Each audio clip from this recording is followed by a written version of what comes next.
రమణారెడ్డి గారు, మీరు తెలంగాణ తల్లి విగ్రహాన్ని తయారు చేశారు, అంటే మీరు రూపొందించారు ఇప్పుడు కొత్త తెలంగాణ తల్లి విగ్రహాన్ని. కొత్త తెలంగాణ తల్లి రూపొందించిన అమరజ్యోతి కూడా మీరే చేశారు. సో ఇప్పుడు ఇక్కడ మీరు ఈ మధు పార్క్ రిడ్జ్ లో మీరు కూడా నివాసం ఉంటున్నారు. అవునండి. ఇప్పుడు ఈ మీ ఇల్లు కూడా పోతది అన్నది ఉన్నది, పోతున్నది. అంటే ఇప్పుడు మాకు వచ్చిన ఇన్ఫర్మేషన్ మీరు ప్రొటెస్ట్ చేస్తున్నారు మీ ప్రజలందరూ. డెఫినెట్లీ మా అపార్ట్మెంట్ వాసులందరూ కూడా దానికి విరుద్ధంగా ఒక న్యాయపరమైనటువంటి ఇది జరగాలనే ఉద్దేశంతో అందరూ కూడా దాన్ని ప్రొటెస్ట్ చేయడం జరిగింది నిన్న మొన్న కూడా. సో మీరు మీ అభిప్రాయం ఏంటి ఈ రేవంత్ రెడ్డి తీసుకున్న నిర్ణయం మీద? మీ అభిప్రాయం ఏంటి? అంటే ఇప్పుడు నేను ఒక ఆర్టిస్ట్, నేను ఒక 80 దేశాలు తిరిగి తెలంగాణ ఉద్యమంలో ఒక కీలక పాత్ర వహించి ఆ తర్వాత నేను ఇక్కడే ఉండిపోవడం జరిగింది.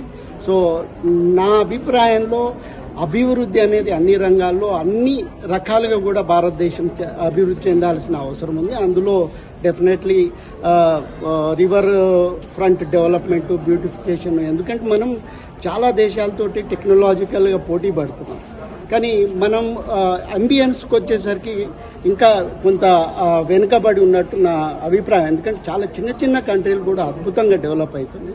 సో అట్లాంటప్పుడు మనము మన అంబియన్స్ను కూడా డెఫినెట్లీ డెవలప్ చేసుకోవాలి. కాకపోతే ఎవరిని ఇబ్బంది పెట్టకుండా, నష్టపరచకుండా సో ఏదైనా అభివృద్ధి కార్యక్రమం జరగాలి. సో ఆ రకంగా ఇప్పుడు మేము ఇక్కడ ఎఫెక్ట్ అయినాం కాబట్టి డెఫినెట్లీ మా అందరికి కూడా ఒక న్యాయపరమైనటువంటి నిర్ణయం. అంటే ఇప్పుడు ఇక్కడ మా దగ్గర 450 కుటుంబాలు, ఈ 450 కుటుంబాలు కూడా మేము అందరం యునైటెడ్గా ఉన్నాం. సో అట్లా మా కమిటీ ఏదైతే ఉందో 2 కమిటీలని, ఏ బ్లాక్, బి బ్లాక్. సో ఆ కమిటీల నిర్ణయము అండ్ జనరల్ బాడీ మీటింగ్ నిర్ణయమే మా తుది నిర్ణయము. సో అందులో నా ఒక్కని వ్యక్తిగత అభిప్రాయం అనేది చెల్లదు. అంటే మీ ఫ్లాట్ ఉంది, ఇందులో మీరు కష్టపడి కొనుక్కున్న ఫ్లాట్ ఉంది. సో అందరు వాళ్ళ పెయిన్ వాళ్ళు చెప్తున్నారు, మీది కూడా పెయినే కదా? డెఫినెట్లీ నేను అదే అంటున్నా. సో ఇప్పుడు ఏ మహాత్మా గాంధీ స్టాచ్యూ కావచ్చు, ఇంకెవరి స్టాచ్యూ అయినా కానీ ఇంకొకరు కన్నీళ్ళ మీద కట్టద్దు కదా. సో కాబట్టి నేను అనేది ఏంటంటే తప్పనిసరిగా అభివృద్ధి అనేది చాలా ఇంపార్టెంట్, కానీ ఎవరిని బాధ పెట్టి, ఇబ్బంది పెట్టి, నష్టపరిచి సో అభివృద్ధి అనేది జరగద్దు. సో నాకు వ్యక్తిగతంగా ఒక 35-40 సంవత్సరాలుగా రేవంత్ రెడ్డి గారు పరిచయము. అండ్ ఆయన క్యారెక్టర్ అంటే నా పాలిటీషియన్ గా పక్కకు పెట్టండి, పర్సనల్ గా చెప్తున్నా, ఆయన అయితే 100% ఎవరికి నష్టపరిచే నేచర్ ఉన్నటువంటి వ్యక్తి అయితే గ్యారంటీ కాదు. కానీ ఇప్పుడు ఇది నష్టమే కదా మీకు, కమ్యూనిటీ అంతా. నేను అదే అంటున్నా కదా, నష్టం ఉంది, కానీ ఆ నష్టపరచడనే ఒక నమ్మకం నాకు గ్యారంటీ ఉంది. నేను అనేది ఎనీ డెవలప్మెంట్ అన్న, ఇప్పుడు గాంధీ స్టాచ్యూ అంటే ఒక స్టాచ్యూ పెట్టి చుట్టుపక్కల అంబియన్స్ అయితే నీట్ గా చేస్తారు కదా. నేను అనేది ఇప్పుడు మనకు పోతుందని బాధతోటి ఏదో ఒక ప్రాజెక్ట్ ని మనం ఆపోజ్ చేయడం కాదు. మనది డెఫినెట్లీ మనకు న్యాయం జరగాలనేది మన రైట్. సరే ఇప్పుడు న్యాయం అంటే వాళ్ళు ఏమంటున్నారు, మీ డబుల్ బెడ్రూమా, ట్రిపుల్ బెడ్రూమా? Double bedroom. So double bedroom కి ఒక 60 ఇస్తాం, ట్రిపుల్ బెడ్రూమ్ కి 70 ఇస్తాం. అందుకే అంటున్నా కదా. ఇప్పుడు నేను అనేది ఏంటంటే రేపు పొద్దున గ్రామ సభ జరిగిందనుకో, రేపు పొద్దున ఆగండి రేపు గ్రామ సభ జరిగిన తర్వాత అభిప్రాయాలు ఏంటి అనేది క్లారిటీ వచ్చిన తర్వాత మా కమిటీ ఉంది, మా జనరల్ బాడీ మీటింగ్ ఉంది. ఇప్పుడు మేడం చెప్పారు తన అభిప్రాయం. సో అట్లా నా అభిప్రాయం ఒకటి ఉంటుంది.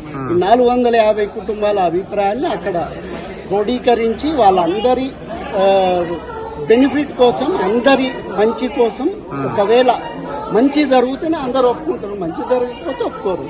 ఇప్పుడు 40 సంవత్సరాలు పరిచయం అంటారు రేవంత్ రెడ్డి గారు, పర్సనల్ గా వ్యక్తిగతంగా వెళ్ళి కలిసి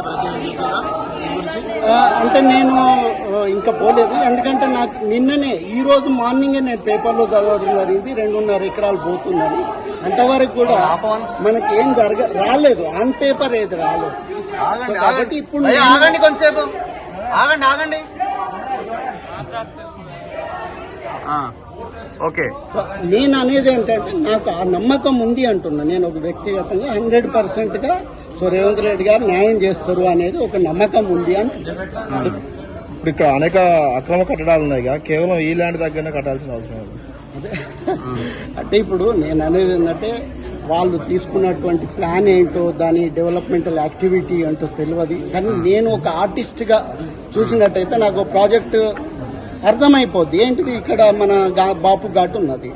సో బాపు ఘాట్ దగ్గర ఉంది, దీని పక్క పొంటి గవర్నమెంట్ ల్యాండ్ 25 ఎకరాలు ఉంది, మాదొక 6.5 ఎకరాలు ఉంది, ఈ పక్కకి ఆర్మీ డిఫెన్స్ సంబంధించిన ల్యాండ్ ఉంది. సో ఇదంతా ఒక గవర్నమెంట్ దాంట్లో ఈ మధ్యలో 6.5 ఎకరాలు ఇది ఉంది కాబట్టి సో ఇది కూడా ప్లెయిన్ ల్యాండ్ అయినప్పుడు ఏదన్నా పెద్ద ప్రాజెక్ట్ చేయడానికో సో ఏదన్నా పెద్ద what ever the concept, so ఆ కాన్సెప్ట్ నాకు తెలియదు.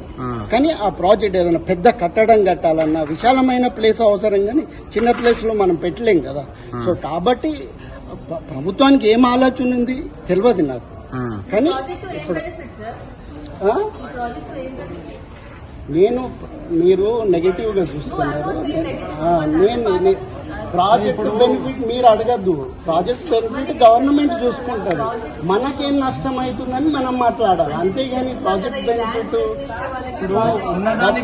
ప్రభుత్వ నిర్ణయం. ప్రాజెక్టులు ప్రభుత్వం చేస్తుంది, ఇప్పుడు రోడ్ వేస్తుంది అభివృద్ధికి. సో రోడ్ వేయద్దు అని అంటే ఆడ ఇబ్బంది పడేటోళ్ళు డెఫినెట్లీ దాని రైట్ కోసం కొట్లాడాలి, తప్పేం లేదు. అది ఇంపార్టెంట్. నేను అనేది కూలగొట్టకుండా ఉన్న స్థలంలోనే అడ్జస్ట్ చేసి కట్టొచ్చు కదా గవర్నమెంట్, అది మీరు క్వశ్చన్ చేయలేరా?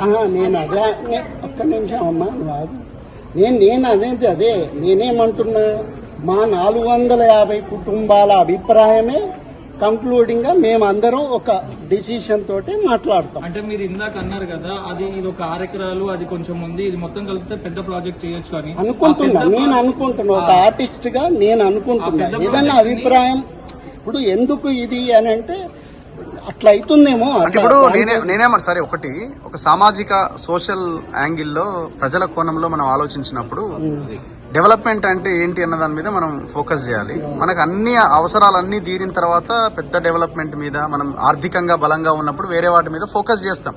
ఇప్పుడు ఇంట్లో కూడా మనము కుటుంబము మన అవసరాలన్నీ తీరిన తర్వాత వేరే వాటి దృష్టి పోతుంది మనకి. అదేం లేకుండానే మనం 10 తులాల బంగారం కొనడానికి నిత్యం లేం కదా, లేకపోతే ఇంకోటి చేయడానికి చేయం కదా. సో ఆ యాంగిల్ ఆ కోణం అయిపోకుండానే, అంటే మన ప్రజల అవసరాలు తీరకుండానే మూసి సుందరీకరణ చేయాలంటే ఫార్మా ఇండస్ట్రీ నుంచి వచ్చే నీళ్లు అందులోకి రాకుండా చూడాలి, చెరువుల నుంచి వస్తున్న లింకులను బాగు చేయాలి, ఇట్లా రకరకాలుగా ఉన్నాయి కదా. ఇవన్నీ అనేది అదే. ఇప్పుడు నేను అనేది ఈ మూసీ ప్రాజెక్ట్ లో ఏమేమి అభివృద్ధి కార్యక్రమాలున్నాయి, మీరు అన్నట్టు వాటర్ ప్యూరిఫికేషన్ ఉందా, ఇవన్నీ నాకు ఐడియా లేదు. ఆ ప్రాజెక్ట్ రిపోర్ట్ అనేది నేను చూడలేదు, నాకు తెలియదు. కానీ నేను అనేది ఏంటంటే అభివృద్ధి అనేది ఇంపార్టెంట్ అంటున్నా నేను, కానీ అది ఎవరికి నష్టం జరగద్దు అంటున్నా. సో ఎందుకంటే నేను కూడా నష్టపోయేవాడిని. అది కూడా మంచి పాయింట్ కదా. నేను 80 దేశాలు తిరిగి వచ్చి అభివృద్ధి చెందిన దేశాలు చూసి నా దేశం కూడా అట్లా కనబడాలనేది నా కోరిక ప్రస్తుతం మన సమాజానికి. అందుకని నేను ఆ కాంటెక్స్ట్ ఇప్పుడు పాపం ఆవిడ ఆవేదన ఉంది, అది 100% కరెక్ట్. కానీ ఇప్పుడు నేను ఒక ఇంటర్నేషనల్ ఎక్స్పోజర్ ఉన్న వ్యక్తిగా నా భారతదేశం కూడా అభివృద్ధి చెంది ఒక అమెరికా లాగాను మనోళ్ళు అక్కడికి పోవడం కదా, వాళ్ళే ఇక్కడికి వచ్చే విధంగా మనం తయారు కావచ్చు కదా అని నా అభిప్రాయం, నా డ్రీమ్ అది. అట్లా విద్యాలయాల అభివృద్ధి అవసరమా, విగ్రహాల అభివృద్ధి అవసరమా? దానికే ఇప్పుడు మనము ఫర్ ఎగ్జాంపుల్ మనము మన గొప్పతనం బయటికి చెప్పాలంటే మనం చినిగిపోయిన బట్టలతో పోతే ఏమంటారు మాట చెప్తాను. సో ఇమీడియట్ గా ఒక నెగిటివ్, అరే వీడు తక్కువ ఉన్నాడు కాబట్టి పెద్ద ప్రాజెక్టులు ఇవ్వడానికి లేదంటారు. సో మనం ప్రపంచంతో పోటీ పడుతున్నామని చూపించుకున్నప్పుడు మనకు ఇంటర్నల్ ఇష్యూస్ ఉంటాయి, ఎక్స్టర్నల్ ప్రెజెంటేషన్ ఉంటుంది. సో ఆ రెండు ట్యాకిల్ చేయాల్సిందే. సో అది పాలిటీషియన్స్ వాళ్ళు తీసుకునే నిర్ణయం. కానీ ఒక ఆర్టిస్ట్గా అభివృద్ధి ఇంపార్టెంటా కాదా అనేది, ఒక ఎస్థెటిక్ ఇంపార్టెంటా కాదా సొసైటీలో అనేది నేను నా అభిప్రాయం చెప్తాను. గాంధీ మనవాడు ఇదంతా చూసిన తర్వాత ఆయన ఎక్కడో ఉన్నాయని ఒక ట్వీట్ చేసిండు, అవసరం లేదు మాకు ఇది, మాకే ఇష్టం లేదు ఇది, పేదల ఇల్లు కూల్చి విగ్రహం పెట్టుడైంది, గాంధీ కూడా ఒప్పుకోడు ఇది అని అంటున్నాడు. డెఫినెట్లీ ఆయన ఒక సామాజిక స్పృహ ఉన్నటువంటి వ్యక్తి. డెఫినెట్లీ ఆయన అభిప్రాయం ఆయన డెఫినెట్లీ చెప్పిండు.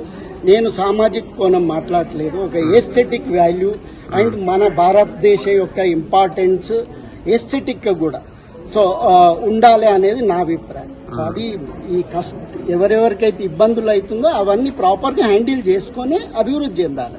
సో మనం తింటలేమని చెప్పి మనం కావాల్సిన ఇంపార్టెంట్ చూయించుకోకుండా ఉండలేం కదా, తప్పనిసరి. ఇప్పుడు మనం పెళ్లి చేసినప్పుడు ఆర్భాటాలు చూపించాల్సి వస్తుంది. సో మరి ఆర్భాటాల్లో ఇంట్లో ఉన్నదా లేదా అనేది ఎవరు చూస్తారు? కానీ ఆర్భటం అనేది కూడా ఇంపార్టెంట్. ఆర్భాటాలకు పోయి ఆస్తులు అమ్ముకొని ఆత్మహత్యలు అయితే కదా. నేను అనేది ఇంతకుముందు చెప్పిందే అది. ఇంతకుముందు నేను అదే చెప్పిన. ఇప్పుడు అది ఇంపార్టెంట్, ఇది ఇంపార్టెంట్. ఇది మరీ మనం తింటలేం కదా అని బట్టలు చెప్పుకొని బయట కనబడితే మనకేం వాల్యూ ఉండదు కదా, గౌరవం ఉండదు కదా సమాజం. అదే సార్ ఇప్పటి వరకు నేను అదే చెప్తున్నా. అపార్ట్మెంట్లను తొలగిస్తామని ఎవరికి ఇబ్బంది పెట్టద్దు, అది మా రిక్వెస్ట్ గవర్నమెంట్ నుంచి. ఓకే, డెఫినెట్లీ ఇబ్బంది పడద్దు. మా 450 కుటుంబాలు కూడా 100% గా అందరూ హ్యాపీగా ఫీల్ అయితేనే ఇక్కడ నుంచి ఏమన్నా నిర్ణయం తీసుకుంటారు. ఇప్పుడు ఏదైనా కంపెనీ పెడితే ఎంప్లాయ్మెంట్ దొరుకుతుంది, వర్క్ దొరుకుతాయి వేరే వాళ్ళకి అనుకోవచ్చు. బట్ స్టాచ్యూ పెట్టడం వల్ల మీరు ఏం ఉపయోగం అనుకుంటున్నారు జనాలకు గానీ మన తెలంగాణకు గానీ? నేను ఇప్పుడు దానికి చెప్పిన ఇక ప్రాజెక్ట్ వివరాలు నాకు తెలియదు. సో ఒకవేళ ఇక్కడ ఏమన్నా పెద్ద ఎంటర్టైన్మెంట్ అమ్యూజ్మెంట్ కడుతుండ్రా, మహాత్మా గాంధీ కడుతుండ్రా, లేకపోతే ఏం కడుతుండ్రు మాకు ఇంకా క్లారిటీ లేదు. కాకపోతే ఏంటంటే ప్రతి దాంట్లో కూడా ఏదో ఒక ఎంప్లాయ్మెంట్ అనేది ఉంటుంది. అది ఏ రకంగా ఉంటుంది నాకు తెలియదు. ఆ ప్రాజెక్టు చూస్తే కానీ మనం ఏం అసెస్ చేయడానికి లేదు.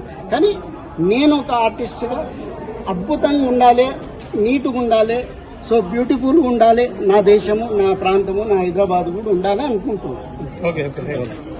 Right, thank you.